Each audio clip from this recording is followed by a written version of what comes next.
So throughout the year, an HVAC owner like myself and like you, we're always tracking how much money we made from our postcards, from our Facebook ads, from our Google Local or Google Guaranteed, all of those things. And then what do we do with them? We just put them in and then we decide, okay, is it worth it or is it not worth it? But there's something else you can do, and I want to show you. It's really interesting. Let me show you some strategies on what you can actually do with them. So if I go into my portal here, let's take a look. So this is my May. So in May, I spent $2,600 on Google Local ads, which brought in $18,252. Facebook ads, I spent $2,000, which brought in $12,600. Not too bad.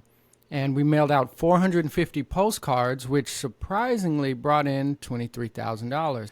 Out of those three, I will call them levers, we brought in $54K. So I know that, and I can look and see this is the return on investment from these three things. Looking at this, I can probably keep putting money in there. And it can even tell with this type of return on investment, even crank that up a little bit and mail more postcards. What would happen if I mail 900? What if I increase my Facebook ad budget or my Google Guaranteed budget, which is a little harder? Now, what we can do with that information is really cool. Okay, so now what you can do is, what I like to do is set my tasks for the week, and that depends on how many leads I need. So right now my Facebook ads are constantly running, so I'm going to click that. Boom, done. We're going to mail 22 postcards this week. Really, that should be a lot higher. We're going to crank that way up because you saw the return on investment.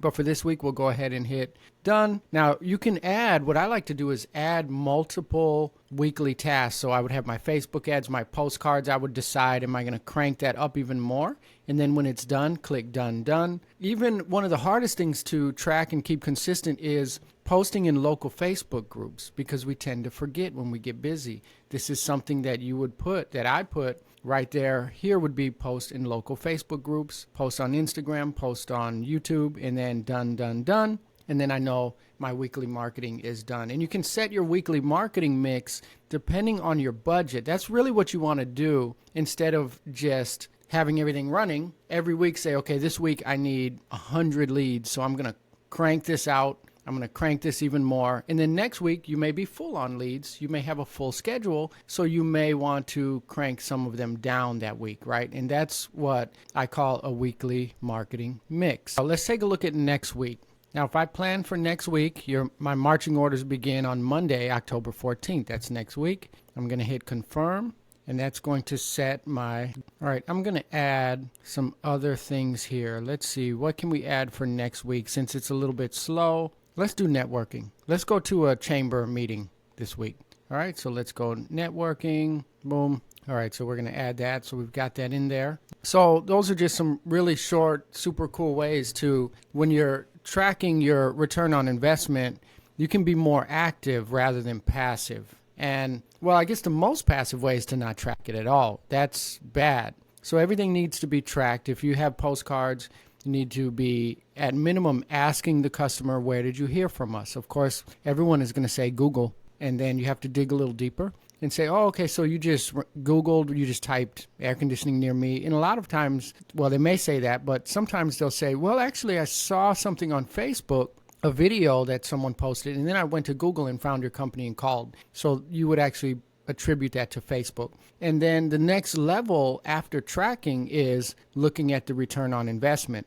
I spent this much time on this, how much money did it make me? Or I spent this much money on sending these out, how much money? And then if it's not working, you don't stop it, you just tweak it until it starts bringing in money. Because a lot of these things are tried and true. And I've often heard people say, well, I tried postcards, they didn't make money.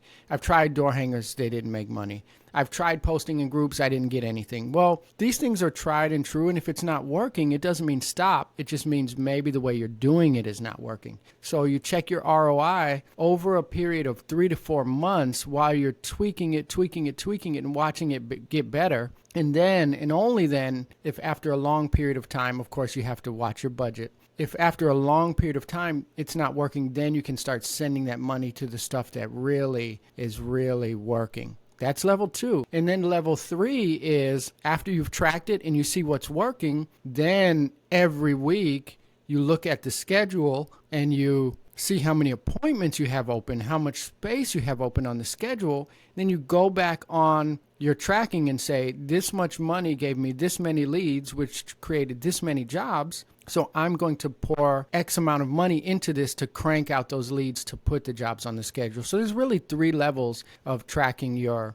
marketing. Number 1, tracking where the customers came from. Number 2, tracking the return on investment so that you can tweak to make more money or stop something completely. And then number 3, finding out how many leads each thing brings in so that when you need a certain number of leads, you can go and pull each individual lever. That's how I do my marketing. There's a lot more to learn. If you want to learn more, of course, go to the description in this video. We have a community where we're constantly doing these videos, and I try to share some of the videos here on YouTube, but I hope you learned something from this video. All right, have a good day.